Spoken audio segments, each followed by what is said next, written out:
ஆண்கள் இதயம் படைத்திட்ட கடவுள் மெழுகினிலே அதை படைத்து விட்டார்.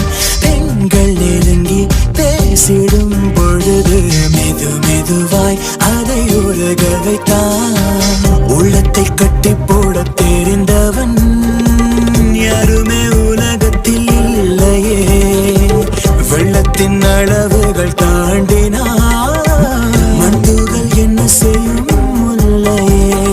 தொடு தொடு என்று தூரத்தில் நின்று தூதுகள் சொல்லுது விழிகள் ரெண்டு. தொட தொட வந்தால் தொடுவானம் போல் தள்ளி செல்லுது தேக்கம் ஒன்று. இது சரியா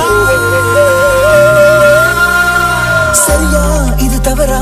இந்த உணர்வினை விளக்கிட மனதுக்கு தெரியல சரியா. காதல் தவறா